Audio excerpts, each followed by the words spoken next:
Olá, meu querido irmão, minha querida irmã. Eu vos saúdo com a paz do Senhor Jesus.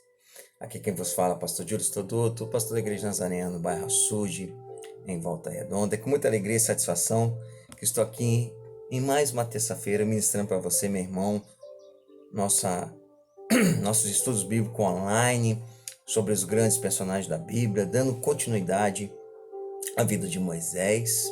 Nós estamos agora falando sobre Moisés cumprindo o ministério com propósito.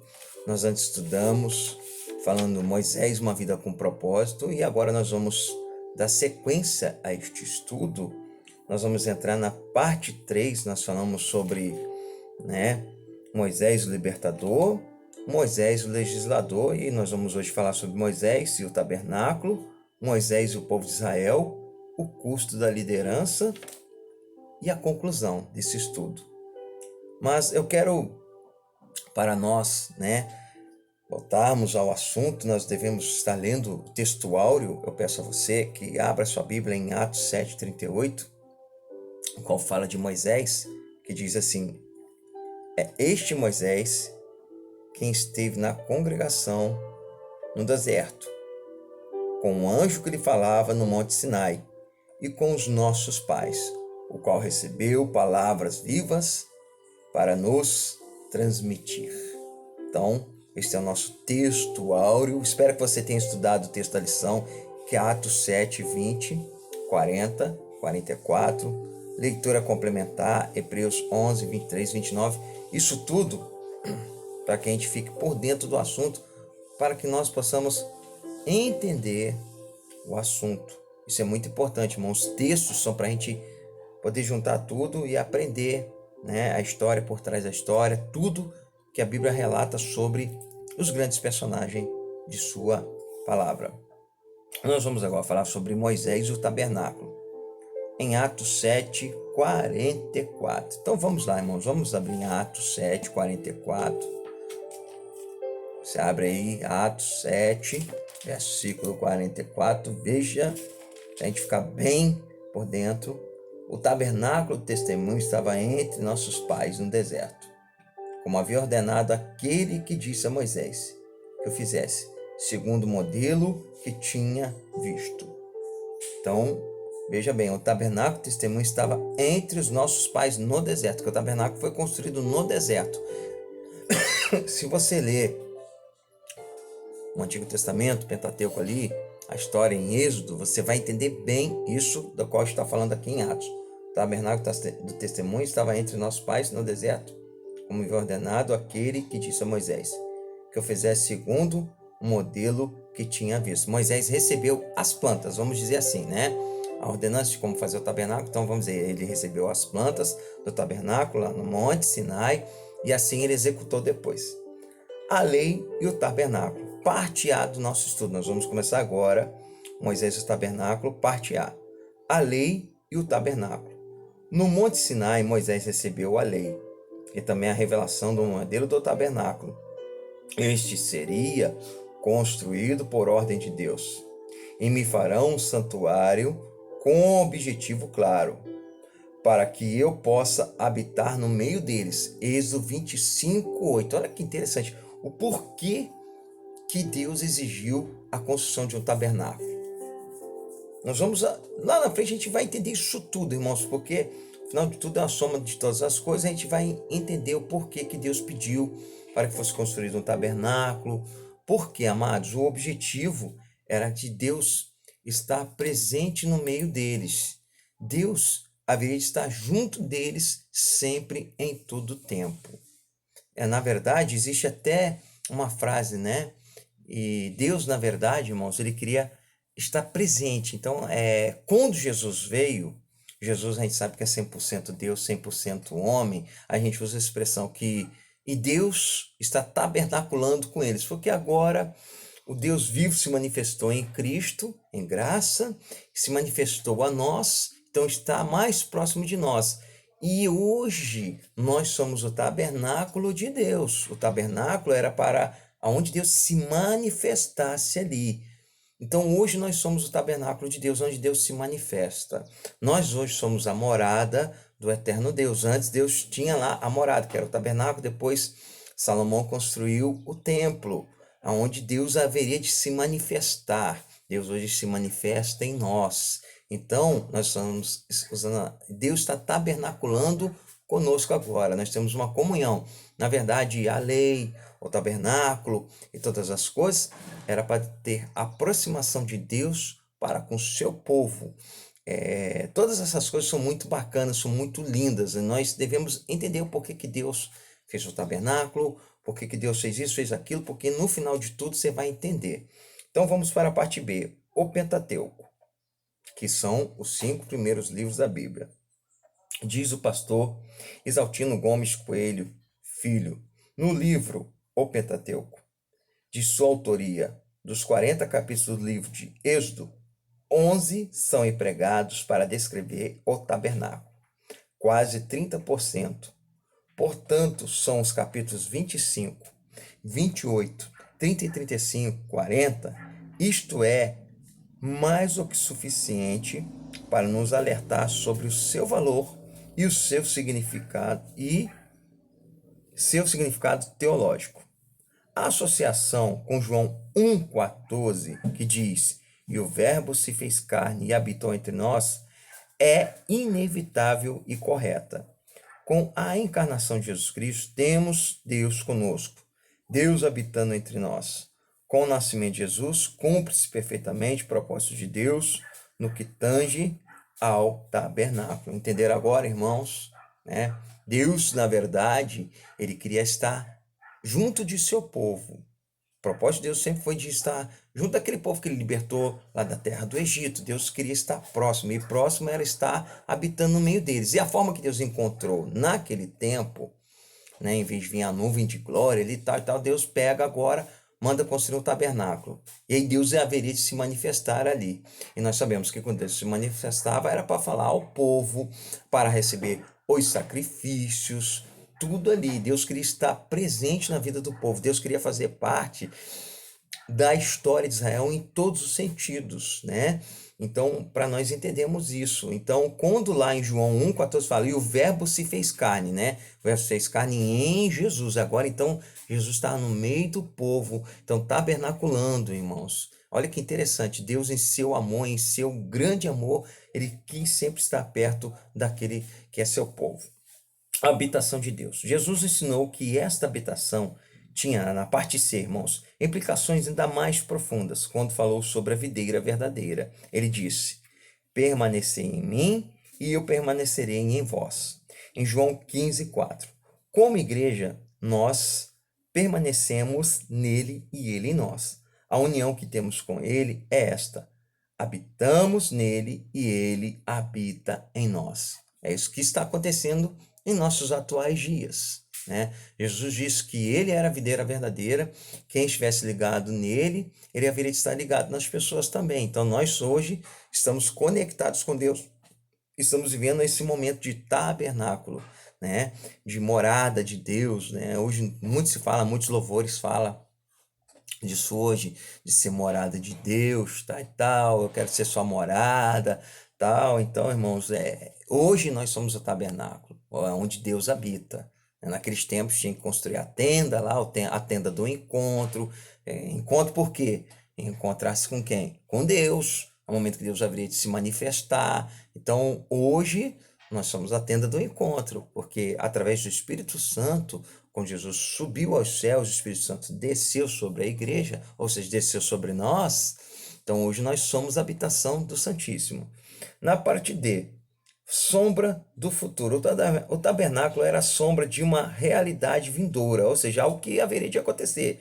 Isso nos leva a afirmar: não precisamos mais dele. Enquanto os sacrifícios eram centrais no tabernáculo, o sacrifício de Jesus Cristo, único e perfeito, tornou obsoleto todo aquele sistema, que está em Hebreus 10:14. Pois é, irmãos, em Jesus não precisou mais, porque Jesus veio, ele cumpriu todas as coisas, ele foi ao mesmo tempo, amados, o Salvador, ele foi o sacrifício, ele foi tudo ao mesmo tempo, e ele trouxe a comunhão agora, não só de uma nação, que antes o tabernáculo era só para a nação de Israel e para aqueles que se convertessem ali.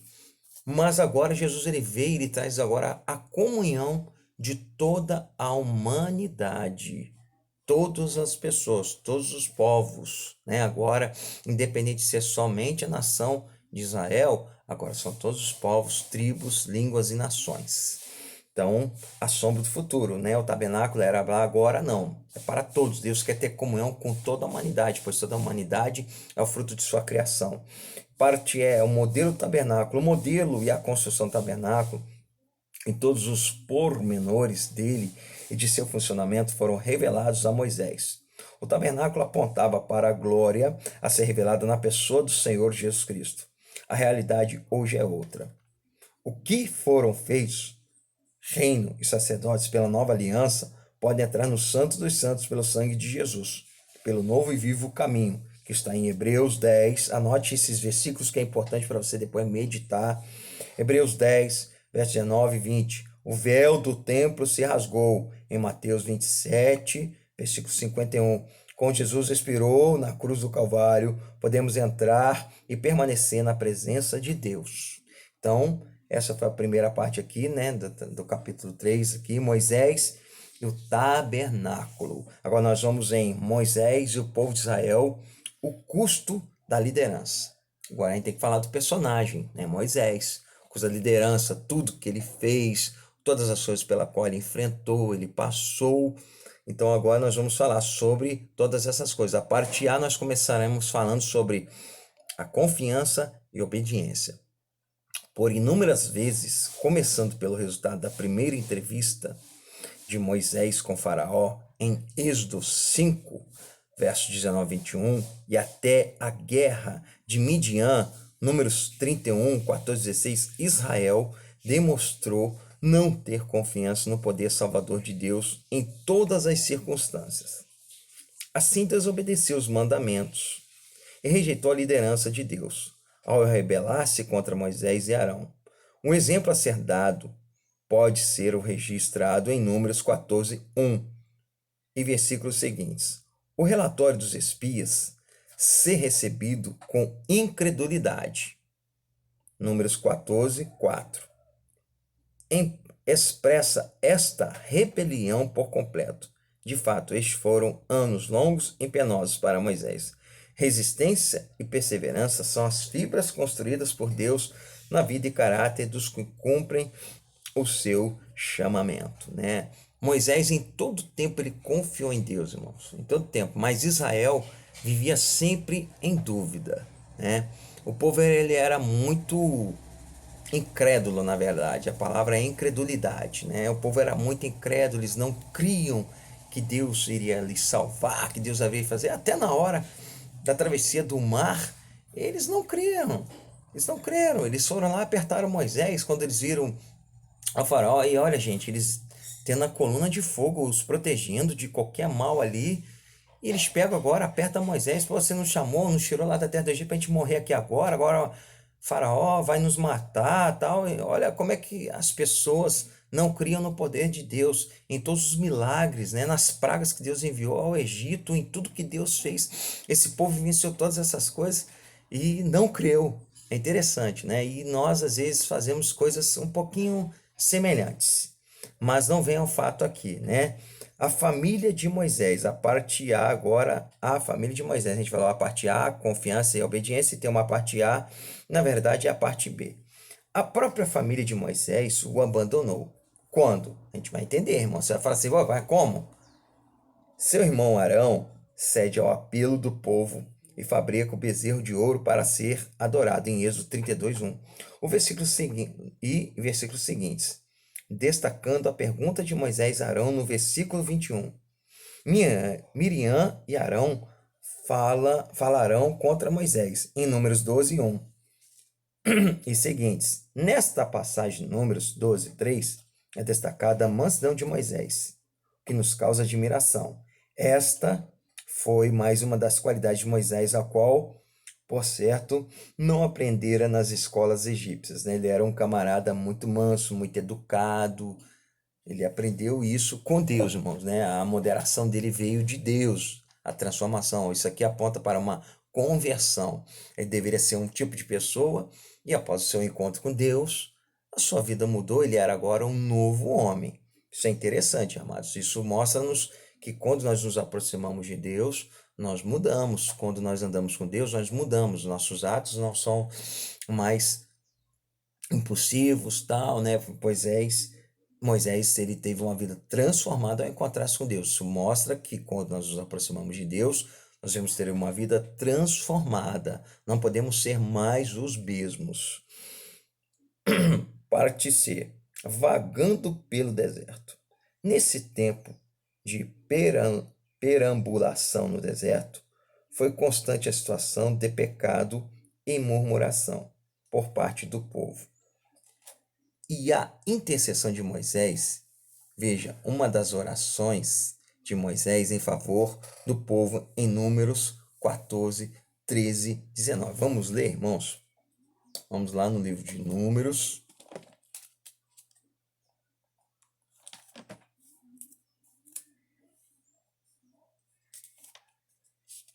É o quarto livro do Pentateuco, abre lá,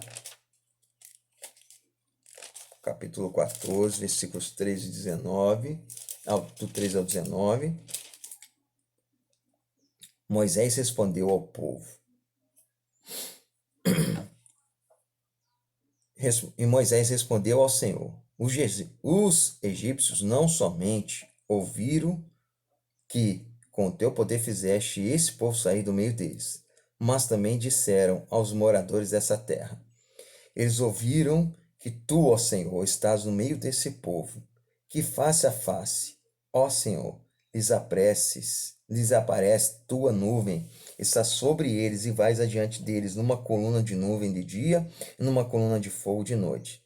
Se matares esse povo de uma só vez, as nações que antes ouviram da tua fama dirão: visto que o Senhor não conseguiu fazer esse povo entrar na terra que lhe prometeu com juramento, matou-os no deserto. Agora, pois, peço que a força do meu Senhor se engrandeça, como tens falado, dizendo: o Senhor é tardio em irar-se e rico em bondade. Ele perdoa a iniquidade e a transgressão, mas ao inocente o culpado, e visita a iniquidade dos pais aos filhos até a terceira e a quarta geração. Perdoa, pois, a iniquidade desse povo, segundo a grandeza da tua misericórdia, e como também tens perdoado a este povo desde a terra do Egito até aqui. Então Moisés aqui ele faz a sua intercessão a Deus. Deus queria fulminar aquele povo ali. Deus queria eliminar, irmãos, porque o povo era muito desobediente. Coração indisposto a aprender, coração indisposto a entender o que Deus estava deixando para eles. Então Moisés agora intercede, né? Aqui ó, no capítulo 14, fala a rebelião do povo, irmãos. Deus detesta a rebelião, irmão. Deus não gosta disso. Eu não gosto. O ministério com propósito. Parte D. Este ministério cumprido com propósito só pode ser explicado pela fé deste homem de Deus. Em Hebreus 11, versículos 24 e 29. São destacados os principais momentos de fé demonstrados por Moisés. Verso 24. Pela fé, recusou ser chamado filho da filha de Faraó. Verso 25. Preferiu ser maltratado junto ao seu povo que usufruir dos prazeres do pecado. No verso 26, vislumbrou o melhor e contemplou o galardão futuro. No verso 27, pela fé, abandonou o Egito. No original grego, a palavra abandonou significa deixou para não voltar mais. No verso 28, pela fé celebrou a Páscoa e o derramamento do sangue. Verso 29, pela fé atravessou o mar vermelho com o povo. Estes são alguns momentos da fé de Moisés. Então, meus irmãos, nós estamos chegando ao final aqui. A gente vai aprendendo, né? Na verdade, o objetivo de Deus, como eu estava dizendo no início da lição, era ter proximidade com o povo. Deus queria se tornar conhecido da nação de Israel. Israel se tornar conhecido de Deus. Esse sempre foi o propósito de Deus. Deus os comprou, Deus tirou, né? E Deus em todo tempo, ele se lembra da aliança que ele fez com Abraão. Deus, ele sempre se lembra da aliança que ele prometeu a Abraão.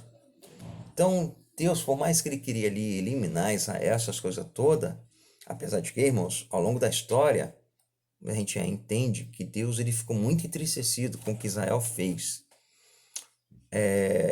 Quando nós lemos a Bíblia lá para frente, né, o período dos reis de Israel, depois quando o reino é dividido, você ali entende, foi a mão de Deus.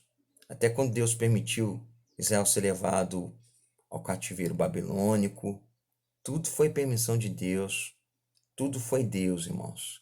Porque Deus queria que Israel se lembrasse da adoração. O que a gente tem que entender é que Deus é um Deus que ele tem as suas preocupações conosco. E Deus é um Deus que ele tem ciúmes de nós. A própria Bíblia fala disso. Que o Senhor ele tem ciúmes, né? Porque nós somos feitura dele, nós somos criação dele. E Deus não quer.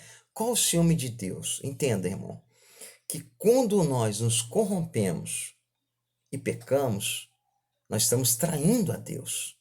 Então Deus ele tem ciúme disso. Deus não quer que nós pecamos. É como um marido e mulher. É muito ruim para um homem ser traído, muito ruim para uma mulher ser traída. E a traição dói muito, porque num relacionamento, um dos dois se dá muito. E Deus, no nosso relacionamento com Ele, Ele é o que mais faz tudo por nós. Eu ministrava domingo agora, irmãos, sobre aquele pai que faz tudo para o filho ter. E Deus, irmãos, ele é o maior pai do mundo, porque Deus ele fez das tripas corações. E sabe quando Deus, usando essa figura, essa linguagem, né, para a gente entender, sabe quando Deus fez das tripas coração? Quando ele enviou Jesus. Vocês veem o amor de Deus? Como Deus nos ama tanto. Deus poderia muito bem virar as costas para Israel e para toda a humanidade e levantar um novo povo. Deus poderia muito bem naquele tempo, olha, fazer, sabe o quê? Eliminar toda a terra, dizimar tudo. Deus poderia enviar um anjo da morte, acabar com toda a humanidade e começar tudo de novo. Deus poderia muito bem, entenda o que eu estou falando, lá no Éden, ter acabado ali mesmo, limado Adão e Eva, pronto, acabou, e fazer tudo de novo. Não, porque Deus sempre quis participar da nossa humanidade. Deus quer estar presente em meu coração, no seu coração, em sua vida, na minha vida. Deus quer fazer parte disso, né? Por isso ele fez o tabernáculo. O tabernáculo, irmãos, não era só para oferecer sacrifício, não era isso só. Era para ter comunhão. Quando o povo fosse sacrificar, era para ter comunhão com Deus, para estar próximo de Deus. Só que as pessoas entendem tudo errado, levaram para o outro lado, aí aquilo virou uma tradição. O problema todo é a tradição, o tradicionalismo, isso tudo perdeu toda a essência. É igual muitas pessoas começam a ir à igreja por tradição. Deus não quer isso. Deus não quer tradição. Aí você vai servir a Ele por tradição. Deus não quer isso. Deus ele quer ser adorado, venerado por amor. Ele quer ser reconhecido, não é pelo Deus que faz milagres somente, mas o Deus da salvação. É isso que ele sempre quis. É isso que ele queria que Israel entendesse. Mas o povo foi ignorante. Aí o povo, o que ele quis? Olha só, Deus antes era o rei de Israel. Aí eles veem outras nações, eles agora querem um rei. Eles não querem mais que Deus governe sobre eles, porque eles queriam um rei. As outras nações tinham quem os representasse humanamente. Humanamente, eles tinham um rei, eles queriam um rei que os representasse humanamente falando. Aí vem o rei de Israel, lá, os homens, né? E, meus irmãos, os dois únicos reis que foram bons para Israel foi Davi e Salomão. Davi, ainda que ele pecou, irmãos, Deus o perdoou, né?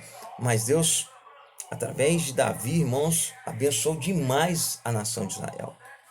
Depois Salomão, enquanto andou na presença de Deus. Foi quando Salomão andou segundo o seu coração, só fez o que era ruim, mas o reino se permaneceu em paz. Mas quando seu filho veio reinar, seu filho fez tudo o contrário, irmãos, era a propósito de Deus, lógico. Deus tem propósito em tudo, porque Ele é soberano, a sua vontade está acima de tudo e todas as coisas. E aí, meus irmãos, vem a divisão do reino. E a sucessão dos reinos ali, irmãos, né, dos reis de Judá e de Israel, história é muito triste. Cada rei, irmão, fazia cada coisa, sabe? Se vender, irmãos, cada coisa triste. Então você olha muito, essas histórias da Bíblia refletem muito em nossas vidas. Então a gente tem que aprender, entender que o tabernáculo ele foi feito para ter comunhão com Deus. Hoje o tabernáculo somos nós. O Espírito Santo está em nós para nos induzir a ter comunhão com Deus, para não nos deixar pecar, porque o pecado cria separação entre nós e Deus, e aí Deus se arde em ciúmes. Mas entendamos que os nossos atos têm consequências. A gente tem que entender isso. Tem muita gente sofrendo consequências dos seus atos errôneos. E aí fica se perguntando, aí depois fica buscando a Deus, fica querendo revelação, profecia. Irmão, é só parar um pouco e refletir aonde errou-se. É só parar e refletir, não precisa ficar buscando resultado, irmão, buscando revelação, profecia, essas coisas não. Você mesmo agora pode ter seu encontro com Deus e reconhecer, Senhor, né? Faz aquela busca mental, aonde eu errei. É muito fácil isso, só que nós nunca queremos isso. Parece que a gente, irmãos, a gente gosta muito do esquecimento, né? Então, porque é difícil reconhecer os erros. Israel era assim, nunca queria reconhecer os erros. Por isso Deus vinha, irmãos, às vezes falava de forma dura ao povo, de forma dura. Em Daniel, irmãos, no capítulo 1, quando você lê que o rei Jeoaquim foi entregue nas mãos do rei da Babilônia, né, o rei dos caldeus lá, Nabucodonosor, a história ali, irmãos, é muito triste, porque todas as coisas da casa do Senhor, os utensílios do templo, tudo foi levado, irmãos, tudo foi levado. Os ouros, as coisas puras que Deus havia feito através de Salomão, todas aquelas coisas, a riqueza toda foi levada. Irmãos, aquilo tudo simbolizava muita coisa. O templo era para a glorificação do Senhor. E quando Salomão inaugurou o templo, Deus mandou fogo do céu, irmãos, como resposta. Olha que coisa maravilhosa, né? Deus é um Deus tremendo, extraordinário mesmo. Deus mostrando que estava em comunhão com o povo dele ali. Israel todo estava dobrado, orando, chorando, glorificando. Irmãos, era dia de festa ali. E Deus se manifestou a eles. Poxa, mas depois o povo erra, irmãos, os reis erram, né? Então, uma sucessão de erros um atrás do outro. O fato é que entendamos que Deus quer estar em comunhão conosco. O tabernáculo foi feito, irmãos, para Deus habitar no meio do povo. Você hoje é o tabernáculo. Deus quer habitar em sua vida e estar com você o tempo todo em comunhão. Que Deus possa ter te abençoado através desse estudo. A conclusão é que essa lição o motive a matricular-se na escola de Cristo e ser preparado por Ele dia após dia. Que fé, coragem, perseverança e outras qualidades façam parte da sua vida para que você cumpra a vontade de Deus e tenha um ministério com propósito. Entenda, irmãos? Nós temos um propósito. E como disse um grande homem de Deus, uma frase que eu não me esqueço, nada temos a fazer a não ser ganhar almas. Esse é o propósito da igreja na terra, ganhar almas. Então nós devemos hoje ser o tabernáculo, e o tabernáculo é trazer comunhão de Deus para com o homem. Então seja o tabernáculo que leva a comunhão de Deus para com o homem, as pessoas que você conhece, né? Nosso próximo personagem bíblico será Arão, que fala, e o nosso chamado sacerdotal. Então já se prepare para terça-feira que vem, nós estaremos falando sobre Arão e o nosso chamado sacerdotal. Fiquem todos na paz do Senhor Jesus, que Deus os abençoe, tenham um excelente dia. Fiquem na paz do Senhor Jesus.